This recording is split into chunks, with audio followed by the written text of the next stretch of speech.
Mathrubhumi news senior chief reporter R അനന്തകൃഷ്ണനെ virtual arrest കെണിയിൽ വീഴ്ത്താൻ സൈബർ തട്ടിപ്പ് സംഘത്തിന്റെ ശ്രമം.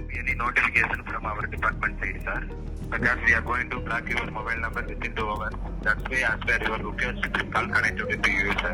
ആ കഥയൊന്ന് വിശദീകരിക്കും. നമ്മുടെ പ്രേക്ഷകരൊക്കെ അറിയാൻ കൗതുകത്തോടെ ഇരിക്കുന്നുണ്ട്. ടെലികോം ഡിപ്പാർട്ട്മെന്റിൽ നിന്നാണ് നിങ്ങളുടെ ഫോൺ അടുത്ത 2 മണിക്കൂറിനുള്ളിൽ കട്ടാകാൻ പോവുകയാണ് എന്ന് കേട്ടപ്പോഴേ എനിക്ക് മനസ്സിലായി. കാരണം ഇതാണ് അവരുടെ മോഡസ് ഓപ്പറാൻഡി.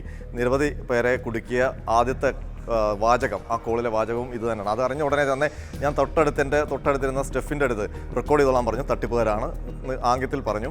ഞാൻ ബാക്കി ഇവരെ ഇങ്ങനെ സംഭാഷണം നീട്ടിക്കൊണ്ടിരുന്നു. അപ്പോൾ അവർ പറയുന്നത് നിങ്ങളുടെ ഫോൺ, അതായത് നിങ്ങളുടെ ഈ നമ്പർ രജിസ്റ്റർ ചെയ്തിരിക്കുന്ന ആധാറിൽ മറ്റ് ചില നമ്പറുകൾ കൂടി രജിസ്റ്റർ ചെയ്തിട്ടുണ്ട്.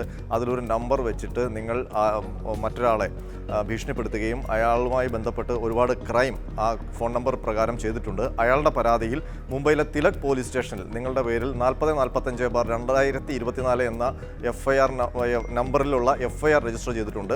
അപ്പോൾ അതിൻ്റെ ഭാഗമായിട്ട് മുംബൈ പോലീസിൻ്റെ നിർദ്ദേശപ്രകാരമാണ് ഞങ്ങൾ ടെലികോം ഡിപ്പാർട്ട്മെൻറ്റ് നിങ്ങളുടെ ഈ ആധാറിലുള്ള എല്ലാ നമ്പറുകളും കട്ടാക്കാൻ പോകുന്നത്. അതിനു മുൻപ് നിങ്ങൾക്ക് വേണമെങ്കിൽ അതിനുമായുള്ള വിശദീകരണം കേൾക്കാം. അപ്പോൾ ഞാൻ ചോദിച്ചു എന്താ ചെയ്യേണ്ടത്. അപ്പോൾ ഡീറ്റെയിൽ ആയിട്ട് കാര്യങ്ങൾ ചോദിച്ചുകൊണ്ടിരുന്നപ്പോഴാണ് അവർക്ക് നമ്മൾ കാര്യങ്ങൾ മനസ്സിലാക്കിയിട്ടുണ്ടോ എന്നുള്ളൊരു സംശയം തോന്നുകയും കോൾ കട്ട് ചെയ്ത് പോവുകയും ചെയ്തത്.